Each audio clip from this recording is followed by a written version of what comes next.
Office বা ব্যক্তিগত সকল কাজে আমরা কম্পিউটার ব্যবহার করে থাকি। কম্পিউটার ব্যবহারের ক্ষেত্রে যদি কিছু শর্ট টিপস জানা থাকে তাহলে আমাদের সময়ও বাঁচে আর কাজটিও খুব সহজেই হয়ে যায়। যে কাজটি অনেক ঘুরিয়ে পেঁচিয়ে বিভিন্ন অপশনে গিয়ে করতে হয় সেটি শর্টকাট জানা থাকলে একদম একটা ক্লিকে সেরে ফেলা সম্ভব।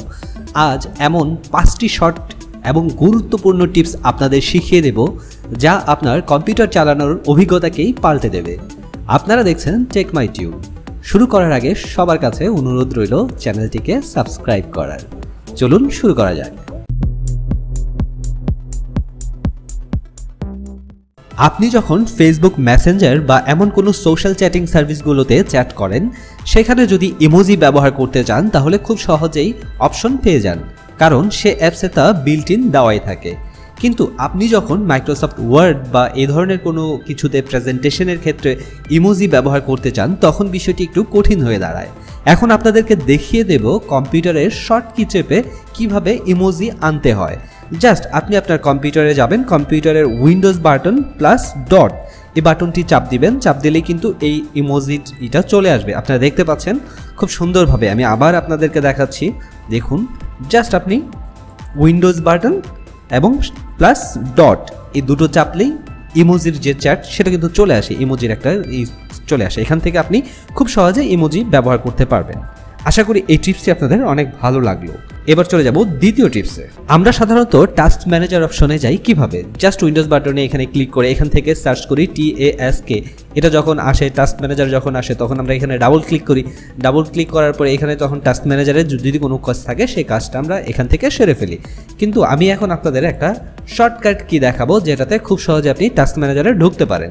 জাস্ট আপনি আপনার কম্পিউটারে কন্ট্রোল শিফট এবং স্কেপ বাটন চাপবেন। Just control plus shift plus escape, এটা চাপার সঙ্গে সঙ্গে দেখুন টাস্ক ম্যানেজার চলে এসেছে। এখন এখান থেকে আপনি খুব সহজে টাস্ক ম্যানেজারের কাজ করে নিতে পারেন। এতে আপনার সময় বাঁচবে। আপনার একসাথে অনেক কাজ করতে হয়, আপনার উইন্ডোজে অনেকগুলো সফটওয়্যার ওপেন করে রয়েছে। ঠিক সে সময়ে ডেস্কটপ থেকে কিছু দেখার প্রয়োজন হলো, কি করবেন আপনি? এক এক করে সবগুলো মিনিমাইজ করবেন? এতে অনেক সময় নষ্ট হবে আপনাদের একটি শর্টকাট কি দেখিয়ে দিচ্ছি যার মাধ্যমে একটা ক্লিকে আপনি সব কিছু মিনিমাইজ করতে পারবেন।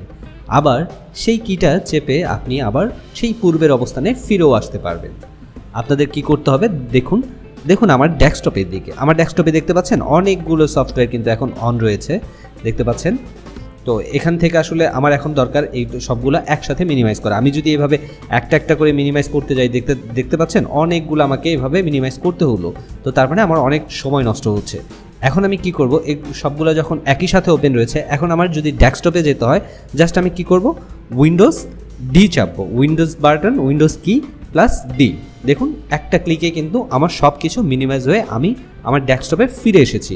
জাস্ট এই অবস্থায় আপনি উইন্ডোজ প্লাস ডি আবার চাপবেন, দেখুন আমি কিন্তু আবার পূর্বের অবস্থানে ফিরে এসেছি। জাস্ট একটা ক্লিকেই কিন্তু আপনি ফিরে আসতে পারছেন আবার।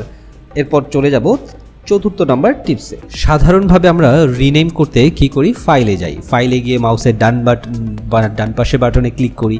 ক্লিক করে একদম নিচের দিকে আসতে থাকে, আস্তে আস্তে এসে এখান থেকে যে রিনেম অপশনটি রয়েছে সেখানে ক্লিক করি। সেখানে ক্লিক করে আমরা আমাদের কাঙ্ক্ষিত নামটি দিয়ে দিই, যে নাম লিখতে চাই সেটা দিয়ে দেওয়ার পরে সেটা রিনেম হয়ে যায়। কিন্তু এটাতে আসলে অনেকটা সময় নষ্ট হয় আমাদের। তো আপনাদেরকে আজকে এইটার একটা শর্টকাট কি দেখিয়ে দেবো যেটার মাধ্যমে আপনি খুব সহজেই এইটার রিনেম করতে পারবেন যে কোনো ফাইল কিংবা যে কোনো ফোল্ডারের। দেখুন আমি কিভাবে সেটা করছি। জাস্ট আপনি আপনার মাউসটিকে সেই যে ফোল্ডারটি কিংবা যে ফাইলটির আপনি রিনেম করতে চান সেই ফাইলটিতে গিয়ে ক্লিক করবেন। জাস্ট ক্লিক করে আপনার ফাংশন কি F2, আপনি উপরে দেখতে পাচ্ছেন আপনার যে ফাংশন কি রয়েছে সেই ফাংশন কির F2টা চাপ দিবেন। F2 চাপলে দেখুন অটোমেটিকলি কিন্তু সেটা রিনেমে চলে যাচ্ছে। সেই ফাইলটাকে রিনেম করার একটাই দিচ্ছে। এখান থেকে খুব সহজে আপনি ইজি টু করতে পারবেন, খুব ইজিলি। দেখুন আমি সেটা করে নিচ্ছি। সো গুড, দেখুন এই ফাইলটার নেম দিচ্ছি সো গুড। দেখতে পাচ্ছেন খুব সহজে কিন্তু হয়ে গিয়েছে।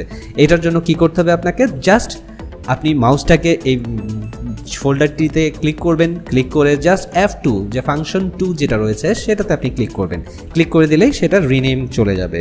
আপনাকে আর এত কষ্ট করে খুঁজে বের করতে হবে না যে রিনেমটা কোথায়। সেখানে গিয়ে ক্লিক করতে হবে, সেখানে গিয়ে ক্লিক করে তারপরে গিয়ে নাম চেঞ্জ করতে হবে। তো খুব ইজিলি আপনি সেই শর্টকাট ব্যবহার করে সময় বাঁচাতে পারবেন আপনার। এবার সর্বশেষ এবং সবথেকে গুরুত্বপূর্ণ টিপস।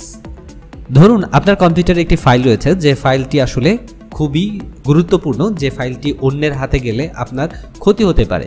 তো আপনি কি করবেন, সেই ফাইলটিকে সিকিউর করবেন। আজকে আমি এই টিপসটাতে দেখাবো সেই ফাইলটা যাতে কেউ পেন ড্রাইভে নিয়ে গেলেও সেখানে যাতে শো না করে, সেটা যেন দেখতে না পারে, সেটা কিভাবে করতে হয়। জাস্ট আপনি যে ফাইলটা এনক্রিপ্ট করতে যাচ্ছেন কিংবা আপনি যে ফাইলটা আসলে এভাবে সিকিউর করতে চাচ্ছেন, সেই ফাইলটাতে যাবেন। সেই ফাইলটাতে গিয়ে মাউসের ডান পাশে ক্লিক করবেন, নিয়ে গিয়ে একদম নিচের দিকে চলে যাবেন, প্রপার্টিজে ক্লিক করবেন। প্রপার্টিজে ক্লিক করার পর এখান থেকে আপনাকে যেতে হবে অ্যাডভান্সে ক্লিক করলেন। অ্যাডভান্সে ক্লিক করার পর একদম নিচের দিকে এসে দেখবেন এনক্রিপ্ট, এখানে লেখা রয়েছে encrypt contain to secure data. Just এটাতে একটা টিক দিবেন, টিক দিয়ে ওকে করে দিবেন। ওকে করে এখানে নিচে দেখুন অ্যাপ্লাই রয়েছে, সেই অ্যাপ্লাইতে ক্লিক করবেন। অ্যাপ্লাইতে ক্লিক করার পর এখানে যে অপশনটা আসবে সেটা একদম নিচেরটা দিবেন, apply change to this folder. এটা দিয়ে এটাতে টিক মার্ক করে দিবেন। এটা ডিফল্ট দেওয়াই থাকে, এটাতে কিছু করতে হয় না, জাস্ট এটা ওকে করে দিবেন। এটা ওকে করে দিয়ে দেখুন ওকে করে দিলে সেটা কিন্তু প্রসেসিংয়ে চলে যায়। এই প্রসেসিংয়ে চলে গেল, এখন এটা প্রসেস কমপ্লিট। এখান থেকে ওকে দিয়ে বের হয়ে আসবেন। এখন আপনি দেখেন এখানে যে ডাটাগুলো আমার ছিল সেগুলো কিন্তু প্রতিটা লকড হয়ে গিয়েছে, সেটা আপনাদের দেখাচ্ছি। দেখুন প্রতিটা ছবির সাথে কিন্তু দেখুন এখানে একটা তালা চিহ্ন চলে এসেছে, এখানে কিন্তু তালা দেখাচ্ছে। তার মানে এই ছবিটা যদি কেউ পেন ড্রাইভে করে তার কম্পিউটারে নিয়ে যায় সেটা কিন্তু শো করবে না, সেখানে কিন্তু সেটা দেখা যাবে না। এভাবে আপনি আপনার গুরুত্বপূর্ণ যে ফাইলগুলো রয়েছে সেই ফাইলগুলো সেভ করতে পারেন, যাতে সেটা চুরি না হয় কিংবা অন্য কেউ দেখে না ফেলে। এটা আবার আপনি নর্মাল মোডে কীভাবে নিয়ে আসবেন, জাস্ট সেম প্রসেস। ডান পাশে ক্লিক করবেন, প্রপার্টিজে যাবেন, প্রপার্টিজে গিয়ে যাওয়ার পর এখান থেকে অ্যাডভান্সে যাবেন। অ্যাডভান্সে গিয়ে এখানে যে এনক্রিপ্টের এখানে আপনি টিক চিহ্ন দিয়ে দিয়েছিলেন, জাস্ট সেই টিক চিহ্নটা তুলে দিবেন। তুলে দিয়ে ওকে করবেন, ওকে করে অ্যাপ্লাই দিবেন। অ্যাপ্লাই দেওয়ার পর এই অপশনটা আসবে, ডেট বাই ডিফল্ট যা থাকে তাই। এখান থেকে ওকে করবেন, ওকে করলে সেটা আবার প্রসেসিংয়ে আসবে নর্মাল মোডে আসার জন্য। জাস্ট সেটা নর্মাল মোডে চলে আসছে, ওকে দিবেন। এখন দেখুন আপনাদেরকে দেখাচ্ছি, দেখতে পাচ্ছেন এখন কিন্তু কোনো ধরনের তালার চিহ্নটা নাই। প্রতিটা ছবিতে কিন্তু তালার চিহ্ন ছিল, সে তালার চিহ্নটা কিন্তু এখন চলে গিয়েছে। তো এভাবে আপনি খুব সহজেই আপনার গুরুত্বপূর্ণ ফাইলগুলোকে সেভ করতে পারবেন অন্যের দেখা থেকে। টিপসটি অবশ্যই আপনাদের অনেক কাজে লাগবে, অনেক কাজে আসবে। সবাই ভালো থাকবেন, সুস্থ থাকবেন। দেখা হচ্ছে পরবর্তী কোনো নতুন ভিডিওতে।